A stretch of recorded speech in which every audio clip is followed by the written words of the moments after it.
The Indiana Fever have a 99 problems, but Caitlin Clark ain't one. Or wait, maybe it's the other way around. Because what we're seeing in Indianapolis right now might be the most passive-aggressive drama since your Aunt Karen showed up to Thanksgiving with store-bought pie and claimed she made it herself.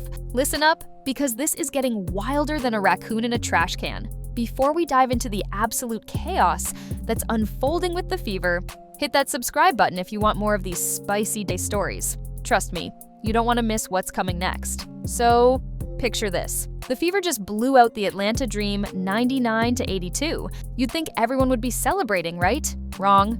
Dead wrong.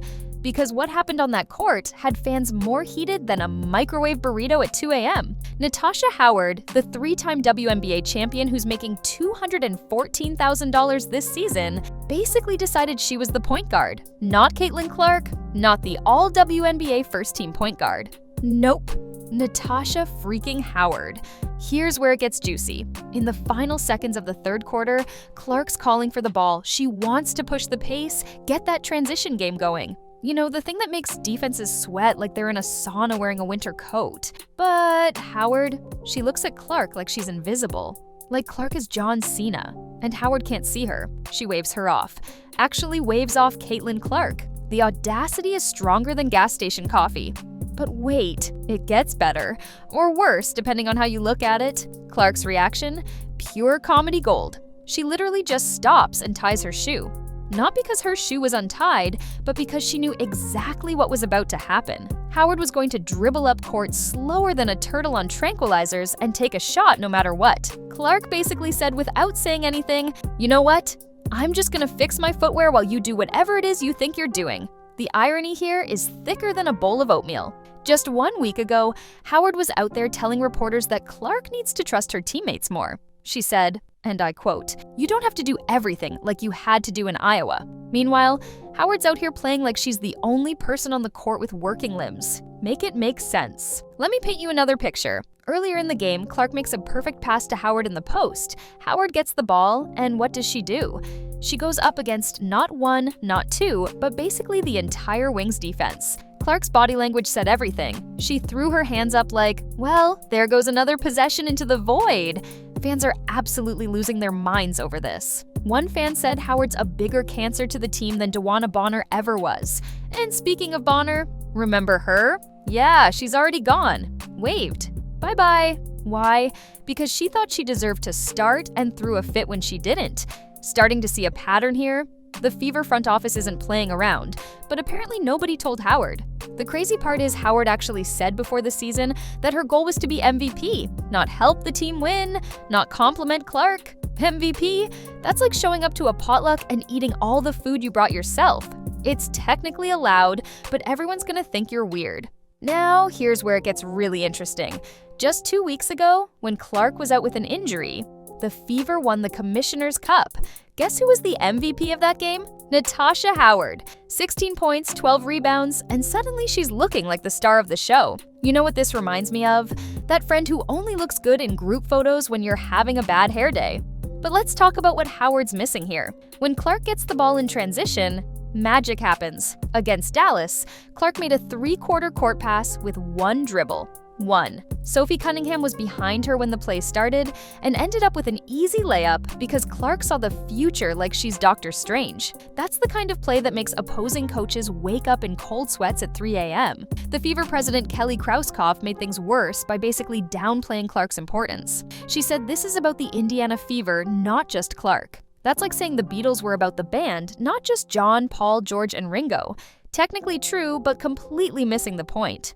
Krauskopf was so overwhelmed by the backlash that she reportedly deleted her social media account. When you're hiding from Fever fans, you know you messed up. Here's what kills me about this whole situation. The Fever have all the pieces. Clark can throw passes that make physicists question the laws of motion. Aaliyah Boston is a walking double-double. Kelsey Mitchell can score in her sleep. Sophie Cunningham runs the floor like she's being chased by bees. Even Lexi Hull has turned into a defensive menace. This team could average 100 points a game if they just let Clark cook. But no. Instead, we get Howard playing hero ball like she's trying to unlock an achievement in a video game. The worst part? When the team plays right, when they move the ball and run in transition, it's beautiful. It's like watching a symphony where all the instruments are in harmony. But when Howard decides she's the only instrument that matters, it sounds like a kazoo solo at Carnegie Hall. The tension is so obvious that even casual fans are picking up on it. There's footage of Howard's family members posting anti-Clark stuff on social media. Her wife or girlfriend, her sister, they're all apparently members of the Caitlin Clark Haters Club. Annual membership must come with a complimentary pair of blinders. What's wild is that Howard has won 3 championships. She knows what winning basketball looks like.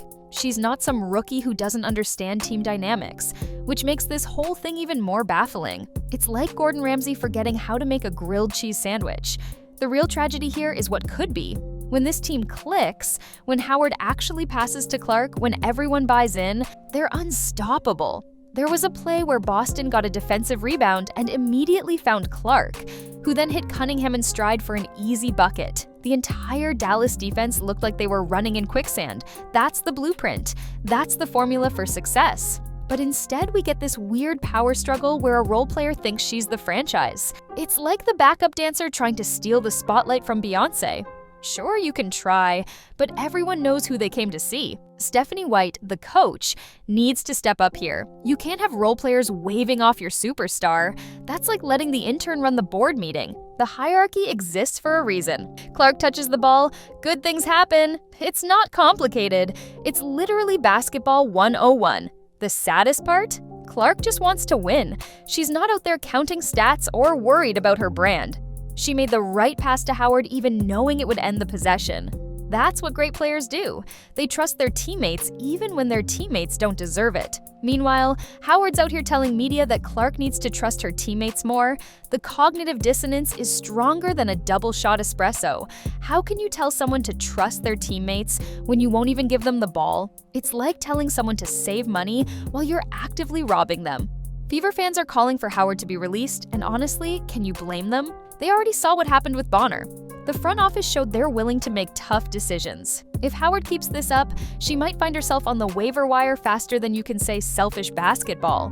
The clock is ticking on this Fever season. They've got all the talent in the world, but talent without chemistry is like having a Ferrari with no gas. Pretty to look at, but not going anywhere. If Howard can check her ego at the door and realize that Clark is the engine that makes this whole thing run, the Fever could be dangerous. Like, league-shaking dangerous. But if this continues, if Howard keeps playing like she's the only person who matters, then the Fever are going to waste another year of Clark's prime. And in a league where windows open and close faster than a screen door in a hurricane, that's unforgivable. Look, I get it. Everyone wants to be the hero. Everyone wants the glory. But sometimes being a champion means knowing your role. Howard's won 3 titles. She should know this better than anyone. Yet here we are, watching her wave off one of the most talented players the league has ever seen. Because what? Her ego can't handle being the second option? The shoe-tying moment is already becoming legendary. It's Clark's way of saying, I see what you're doing, and I'm not going to waste my energy fighting it. It's professional trolling at its finest. Like when your passive-aggressive coworker takes the last donut, and you just smile and say, no problem, I'm on a diet anyway. The Fever have a choice to make. They can either build around Clark and create something special, or they can let ego and politics tear apart what should be a championship contender. Based on what happened with Bonner, I think we know which way the wind is blowing.